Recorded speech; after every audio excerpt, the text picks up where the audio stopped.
Men plead guilty to terrorism offences at the Old Bailey. Before I was practicing, I used to be in the police. One of them is a former police community support officer. Another is a Muslim convert from Dorset. All three were accused of travelling to Pakistan for terror training. Their preacher denies radicalising them. I tell them definitely about the foreign policy and what Islam says about that. But that does not mean that we're training anyone. We're not sending anyone abroad to fight. We don't have any kind of military colleges where people are learning how to make bombs. Also on tonight's programme, protecting the victims of press intrusion, the coalition publishes rival proposals on regulation. England's primary schools under pressure. Nearly 250,000 new places will be needed in just 18 months' time. The 14th century burial site for the victims of the plague uncovered by workers digging a rail link across London. I'm going to shave my head. Whatevs, no biggie, totally. I shall ruin an episode of Call the Midwife. And the stars come out for comic relief as it celebrates 25 years of being funny for money. And coming up in Sports Day at 6:30 on the BBC News Channel, the favourite Bobsworth wins jump racing's most prestigious prize, the Cheltenham Gold Cup.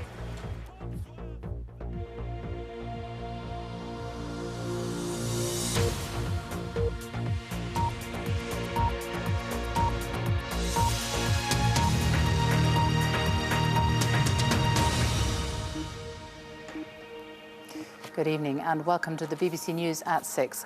3 British men have pleaded guilty to preparing for acts of terrorism. One of the men used to be a police community support officer and another, the son of teachers in Dorset, was a recent convert to Islam when the offences took place. As our Home Affairs correspondent Matt Prodger now reports, the case has raised further concerns about the radicalisation of young Muslims. I used to be in the police, Metropolitan Police. This is Jahangir Alam, once a police community support officer, now a convicted terrorist. Today he admitted preparing for acts of terrorism by travelling to Pakistan for training. They say salam alaikum, which means peace be upon you. His co-defendant was Richard Dart, a white Muslim convert. He too pleaded guilty. They were arrested in police raids last July.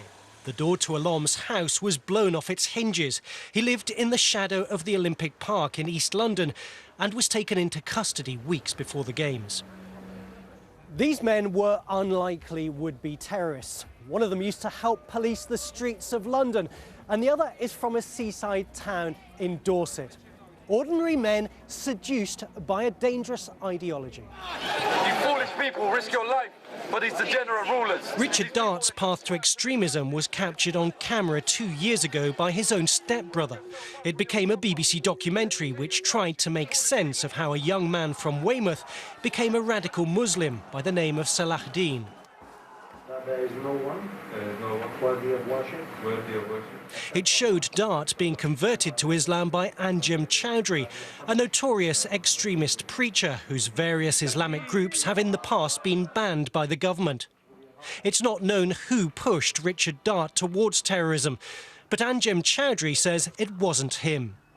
I have a responsibility towards my Muslim, brothers and sisters, but that does not mean that we're training anyone. We're not sending anyone abroad to fight. We don't have any kind of military colleges where people are learning how to make bombs.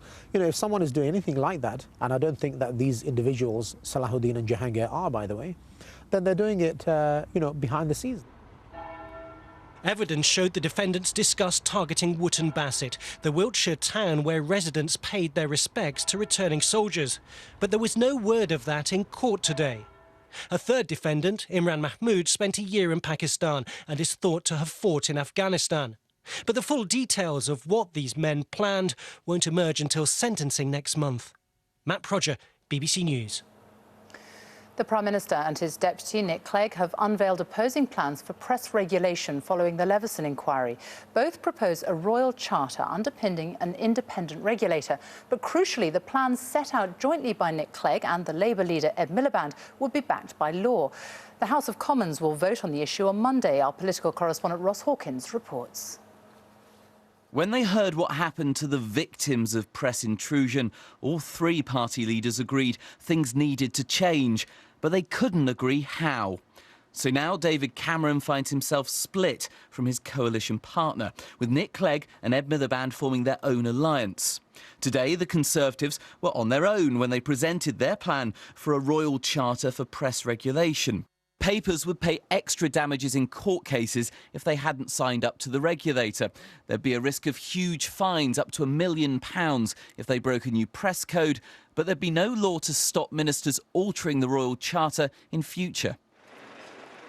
That wasn't enough for the parents of missing Madeleine McCann, who endured excruciating stories, falsely claiming that they were responsible for her death. I think it's been disingenuous, some of the rhetoric that's been coming from the Conservative Party over the last 24 hours, particularly in relation to the aspect of freedom of speech. Let's be absolutely clear about this. Lord Leveson says that for the first time, if his principles were put into place, that freedom of speech would be underpinned for the press. He said that he'd support the plans Labour and the Lib Dems set out today. Their royal charter would be backed by a law to stop ministers changing it in the future. It would make sure newspapers couldn't veto appointments to the new regulator and would force the press to print prominent apologies when they made mistakes. The proposal we're putting forward is true to the principles that all the party leaders set out 20 months ago when we heard the scandal around the Dowlers, for example, and the hacking of Millie Dowler's phone, which said we want to put the victims first. On this issue, David Cameron and I have always been open about the fact that we have our differences. When the Leveson report was published, we gave 2 separate statements to the House of Commons. It's not usual that, but it happens from time to time. Morning. And in Brussels, the Prime Minister faced questions about which way this government's press policy would finally turn. We are bringing this issue to a conclusion. What I think we can't go on with is a situation where the victims and the public don't know what sort of press regulation we're going to have. That needs to change. Should Westminster politicians fail to make those changes, the Scottish Government could push on with separate plans. It all means that after months of inquiry, hearings and political talks, the press, the politicians and even the Prime Minister himself won't know until the vote here on Monday what the future for the newspapers might hold. Ross Hawkins, BBC News at Westminster. 250,000 primary school places in England will be needed by September next year. The National Audit Office says schools in England are struggling to cope with a surge in numbers. 1 in 5 primary schools is already full or near capacity, despite the creation of tens of thousands of extra places. Our education correspondent Rita Chakrabarti is here with more details. Rita. Thank you, Sophie. Well, today's figures are striking. In the last decade, England's had its biggest birth rate boom since the 1950s, and it means hundreds of thousands of new places will be needed over the next few years. That is a strange dream. Red Nose Day at this primary school in Reading, but school places are no laughing matter. The council is spending £25 million for new places throughout the borough, but will still be short. This school has got 60 new places, housed in this prefab in the playground. Parents understand the need, but question how big the school will get. They're having to build new classrooms every year to accommodate for the new children coming in. There's more and more children obviously moving into the area, and more houses being built and just not the schools. It's not fair on our children because we've, bought houses in an area. Yeah. It's not, if they build a school and it gets bigger, it's great. I'm sure there's lots of large outstanding schools in the area, but it's our kids here today that are actually going to be negatively impacted by this. The shortage of places is concentrated in certain areas of England. Those in orange are under pressure, with estimated shortfalls of up to 5%. Those in red are worse, with shortfalls of over 5%. And London is the hardest hit. What are the reasons? Well, they'll vary from area to area, but they include a 6% increase in the number of childbearing women since 2003. That could be to do with migration, and partly, according to the report, with older mothers who postponed having children in the 1990s to the 2000s. What do they really like chasing? Who's to blame? Today's report said the government is providing money for more places, but it needs a better understanding of the costs and the impact of its spending on the ground. Ministers accuse the previous Labour government of cutting primary places and say they're spending £5 billion to put things right. When we came in, I'm afraid that the money that was there for school buildings was not being used to create new school buildings. It was being used for repair, and that's important. But the really pressing need for new school buildings is something that we've prioritised. Mr Gove was in Leicester today visiting a free school. Labour say this government has focused too much on free schools set up by parents or teachers, claiming they provide new places but not always in areas of need. 40% of free schools that are being built in areas where there are surplus places already. That makes no sense when the first duty of any Education Secretary is to provide sufficient places for pupils, and they're not doing that. Ministers say they're confident of delivering the extra places, but building even temporary accommodation takes months and time is running out. Sophie. Rita, thank you very much. A man has appeared in court charged with the murder of Christina Edkins, who was killed on her way to school in Birmingham. Christina, who was 16, died after she was stabbed on the top deck of a bus last week. Philip Simmerlane, who's 22 and from Walsall, was remanded in custody. Gary Dobson, one of the two men jailed for the murder of the black teenager Stephen Lawrence, has dropped an appeal against his conviction. Dobson was jailed for life last year after being found guilty of murdering the teenager in southeast London in 1993. A second man, David Norris, is continuing with his appeal. The Independent MP, Eric Joyce, has been banned from buying alcohol in the Houses of Parliament. He was arrested last night after an alleged drunken brawl in a bar at the House of Commons. He's still being held in custody while police investigate the incident. Mick Philpott, the man accused of killing 6 of his children in a house fire in Derby, has spent another day in the witness box denying he was involved. He's accused, along with his wife Mairead and a friend Paul Mosley, who also deny manslaughter charges. Our correspondent Jeremy Cook was in court. What has been said in court today, Jeremy? Well, Sophie, this was Mick Philpott's 3rd day on the witness stand, and for much of it he's been questioned by prosecution for the counsel, Richard Latham QC. Mr Latham accused Mick Philpott of deliberately setting the fire following a pre-arranged plan. He said the 56-year-old had started the blaze with petrol and that he'd then gone outside to rescue the children, having left within easy reach a ladder to get to the bedroom window and a wrench to break the glass. Mr Latham said Mick Philpott made no effort to put the fire out, even though there was a fire extinguisher in the kitchen. He said your plan was to go out, rescue your children and be a hero and a victim at the same time. Mick Philpott said, no, I don't see myself as a hero. There was an angry exchange when Mr Latham accused Mick Philpott of faking a series of collapses after the fire, including one in the mortuary. Mick Philpott said, do you know what it's like to smell the decomposure of your children? Mick Philpott, his wife Mairead Philpott and their friend Paul Mosley each deny 6 counts of manslaughter. Jeremy, thank you very much. The BBC has learnt that more than 30 families have taken legal action against a hospital in Cumbria, blaming medical negligence and poor care for the deaths of 14 babies and 2 mothers in recent years. A police investigation is underway into what went on at Furness General Hospital. Our health correspondent Dominic Hughes has more details. In the far west of Cumbria, Barrow-in-Furness is a very different town to the picture postcard image of the nearby Lake District.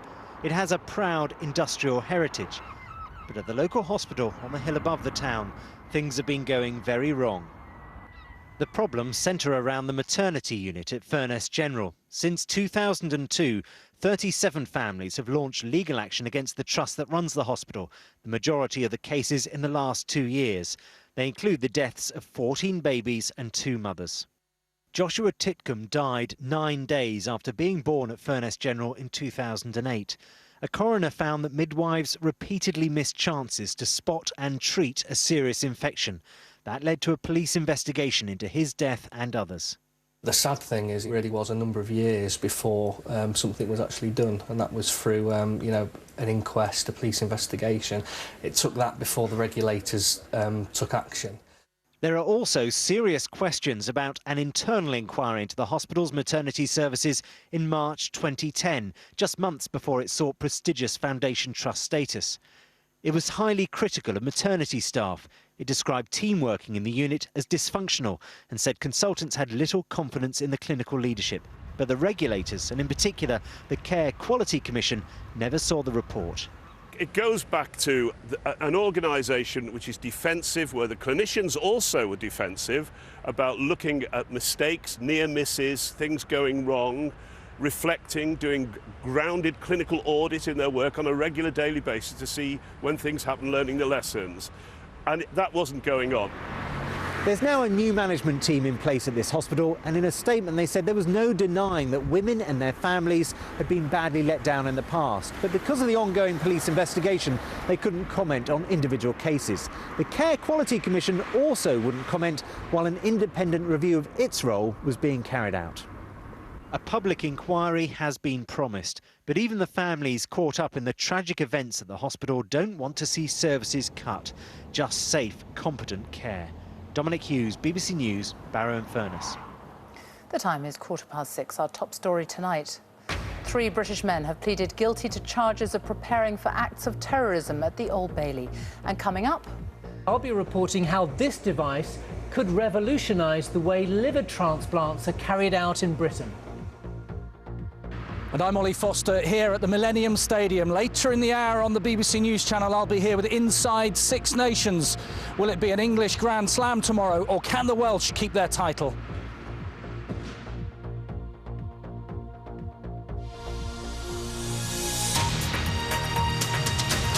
now they're digging for the future, but in doing so, workers building a high-speed rail link in London have uncovered some dramatic new evidence of the city's medieval past. Excavation work for Crossrail has uncovered a burial site believed to date from the early days of the Plague or Black Death in the 14th century. Philippa Thomas reports.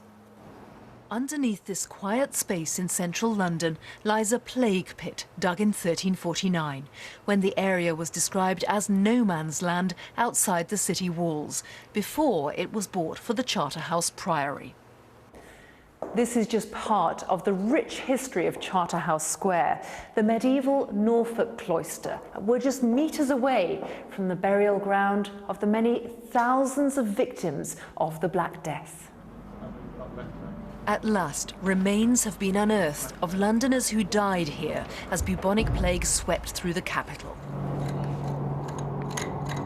It's not the first discovery, but it is the most important medieval find made by archaeologists working beside the Crossrail teams tunnelling their way through the city. They knew there was a mass grave somewhere here, close to St Paul's Cathedral. Now they've actually hit the spot. Within several days, we'd uncovered two very carefully laid out rows with carefully spaced inhumations of burials, not in coffins but in shrouds. The layout here probably suggests that this possibly was the early days of the epidemic, when numbers of deaths took some time to build up. DNA taken from these skeletons may help to chart the development and spread of the bacterium that caused the Black Death. Those living nearest the excavation are pleased that public concerns about the pathogen have already been laid to rest. People were really concerned about it, such that it was raised as a question in the House of Lords. Would tunnelling under Charterhouse Square reignite the Black Death? And of course the answer, thankfully, is no, it won't. Further forensic examination should tell us more about these 14th century Londoners, their physique, their general health, not just as victims of the plague, but as individuals, our ancestors. Philippa Thomas, BBC News. Protesters against plans for a high-speed rail link between London and Birmingham have lost a series of legal challenges at the High Court. The government is claiming it's a major victory, which gives the go-ahead for the project. While our transport correspondent Richard Westcott is at Euston Station, earmarked for the start of the route, it wasn't a complete victory for the government, though, was it? No, it wasn't. The judge actually ruled that one of the consultations that they ran in 2011 to do with compensating people, basically, was so unfair to the people who were living along the line that it was actually unlawful. So the government has got to go back and run that consultation again. So that could be good news for tens of thousands of people potentially who live along that line. Frankly, they might get some more money. But I think the key part of today is the government insisting that nothing that has happened is actually going to delay this project. And believe me, this court case really had the potential to cause hefty problems for the government. It could have delayed it by months, even years. It could have cost them millions of pounds. So it's the government that is happier tonight. But it's not the end of it. I can tell you tonight that at least 2 of the groups involved today have been granted leave to appeal, so this court case could go on. Don't forget, we haven't yet heard from all the people living on the potential route north of Birmingham, going up to Manchester and Leeds, so there could be more court cases on the way. Richard, thank you very much. Surgeons in London have carried out the first liver transplant using an organ which was kept artificially alive by a machine. They say it's a medical first, which could lead to an increase in the number of organs available. Usually livers are kept on ice prior to transplant, but many become damaged as a result. Our medical correspondent Fergus Walsh has more details. Oh, come in. Hello, Ian. Oh, good morning. These men, surgeon and patient, have helped make medical history. Ian Christie was dying from liver failure. These pictures show his new liver just after it was removed from the donor and placed in a revolutionary new machine to keep it alive until the transplant hours later. I feel like I can go on now, instead of thinking that life is finished for me. I feel really proud to have been part of it, yeah. And lucky, so lucky. What a lucky man I am, you know. Instead of being stored on ice, which damages many donor livers, this machine keeps it functioning at body temperature. The donor liver is placed here. It's given a blood supply, which is oxygenated in this cylinder, which acts as the machine's lungs. These syringes add nutrients, which flow through the organ, driven by this pump, the heart of the machine. It's the culmination of 15 years' work by the men who invented it, an engineer and surgeon at Oxford University. It allows improved and longer preservation, which has got huge logistic benefits in terms of organising liver transplants. You can do them during the day, for example. And finally, and equally importantly, it allows us to test the viability of an organ so we know whether an organ is going to work before we subject a patient to the risk of a transplant. It's still early days for this technology. A major European trial will assess its potential. But the transplant surgeon who did the first operation is optimistic. I was really impressed to see how the liver started to function following the transplant. It changed colour very nicely, didn't need support nearly at all, and it looked like it never left the body, really. The hope is this device could significantly increase the number of livers available for transplant. And that's desperately needed because at present, more than 100 patients every year die while on the waiting list. Body temperature organ transplants are also being tested with hearts and lungs. The days of storing donor organs on ice may be numbered. Fergus Walsh, BBC News. Racing now, and Bobsworth, ridden by Barry Geraghty, has won the Gold Cup. The big race favourite, trained by Nicky Henderson, justified his short odds in a thrilling race at the Cheltenham Festival. Joe Wilson was watching. There is a fraternity of bravery amongst jump jockeys. They prepared for the Gold Cup knowing their colleague JT McNamara was in hospital with severe injuries after a fall here on Thursday. Part of the jockey's code is that the show must go on, rain or shine. Sam Whaley-Cohen in the brown silks decided to go for home from the start on board Long Run, trying to repeat his victory of 2011. This was a Gold Cup that kept us all guessing. Tony McCoy in maroon only switched to ride Sir Deschamps on Friday morning. He was fighting for first place, but they were all left behind by Bobsworth. Look out for the red cap of Barry Geraghty, on board the horse trained by Nicky Henderson, who has the magic touch around Cheltenham. It was a battle through the mud in the finest festival traditions. Certain horses just find something extra here. He's 8 years old and comparatively small for the fences. But from almost nowhere, Bobsworth ran on to win by 7 lengths. A big distance to win such a big race. For Cheltenham Gold Cup glory, Bobsworth! In truth, at times on this Cheltenham Friday, the atmosphere here has been quite subdued, but a Gold Cup victory is always something to applaud. Barry Geraghty is an outstanding jockey. He's also a close friend of JT McNamara. Splashed in mud in victory, here was a reminder of the commitment that all riders display here. Joe Wilson, BBC News, Cheltenham. It's the 25th anniversary of Red Nose Day, and it all gets underway in just over half an hour on BBC One. Our correspondent, Lizo Mazimba, has been finding out what's in store at Television Centre tonight. Lizo. Yes, thank you very much. Appearing on tonight's show will be artists ranging from the likes of One Direction, a pop band, through to comedians like Michael McIntyre and Rob Brydon, all hoping to convince the public to give as much as possible to a charity that does work not just here in the UK, but also abroad. And also among tonight's highlights will be the return of one or two much-loved comedy favourites. What's happened in the last 10 years? What hasn't happened in the last 10 years? Making his first appearance in a decade as David Brent, Ricky Gervais is just one of the famous names appearing this evening. Viewers will see him dabbling in the music business. Let me take you down Equality Street. Real-life musical act One Direction will also be taking part. As well as performing the official comic relief single, the boy band visited Ghana to see for themselves the impact of diseases like malaria for Red Nose Day, a programme organisers never imagined would go beyond its first show 25 years ago. I get quite emotional that people like One Direction have grown up with it. We thought it would be a one-off, and then when there was a second one, we thought we'd give a second one a try. So it's a source of enormous joy and amazement to me that it's still going after 25 years. Good evening, ladies and gentlemen, and welcome to a night of comic relief. Yes, my name is Diffie Jones. And this is how it all began in 1988, little knowing it was set to become an institution. Two of those first-night faces, Lenny Henry and Jonathan Ross, have appeared in every single Red Nose Day. Audiences' familiarity with figures like them, no doubt helping the show raise more than £600 million over a quarter of a century. It's not just comedy figures getting involved. A team including Spice Girl Mel C and Olympian Philip Siduwu took on a challenge tackling one of Africa's longest rivers, the Zambezi. On dry land, Doctor Who star Matt Smith will also be on tonight's show. I love supporting the cause. It's a brilliant, brilliant thing. And something that I hope always to contribute to.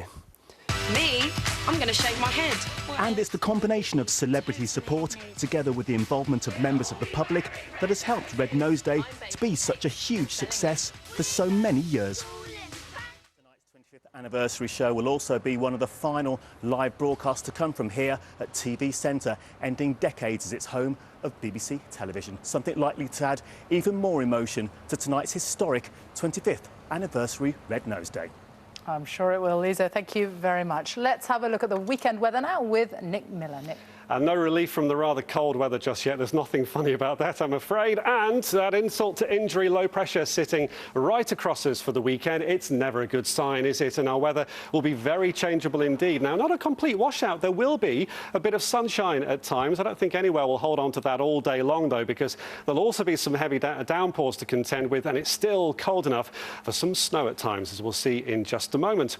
Now, heavy rain this evening and tonight. Southwest England, South Wales, central southern England, and from this, there could be lots of standing water, maybe some local flooding. There'll be parts, Dartmoor, Dorset and Hampshire, that get over 25 millimetres, an inch of rain by morning, and windy with this. And an area of wet weather feeding further north across northern England into southern Scotland. Snow on hills, maybe to lower levels later in the night. Foggy in Northern Ireland, a touch of frost, the dry parts of Scotland too. And quite icy by morning in southwest Wales once our wet weather has cleared away. But it will spend much of Saturday feeding across the southeast and east of England, so a wet day in London. Following to England and Wales, brighter skies but heavy showers, and look at the snow in southern Scotland. Now at 3 o'clock, maybe still bright in the far northwest of Scotland. Rain, sleet and snow advancing further north and west though, and the snow significant in the southern uplands, but not just on hills. To lower levels too, even to parts of the central lowlands, we could see some snow, and that could be disruptive to travel. Now, the brighter skies in northern England will be in the afternoon, but it's dull and damp still at this stage in eastern England, and the showers that follow to southwest England, Wales and later the Midlands could well contain hail and thunder. And Sunday morning starts quite icy, with possibly a covering of snow in places after overnight showers, and further showers on Sunday. Rain, sleet, hail, thunder and a wintry element to these, not just on hills but maybe at lower levels at times too. It's staying rather cold into next week too. Nick, thank you very much. That's it from us, and it is also time to say goodbye to this studio at BBC Television Centre in West London. TC7, as we call it, opened in 1965, and everything from Play School and multicoloured swap shop to BBC Breakfast and Newsnight has been broadcast from here over the years. But BBC News is moving, and on Monday we launch in our brand new home, new broadcasting house in central London. So we will see you then. From all of us, goodbye.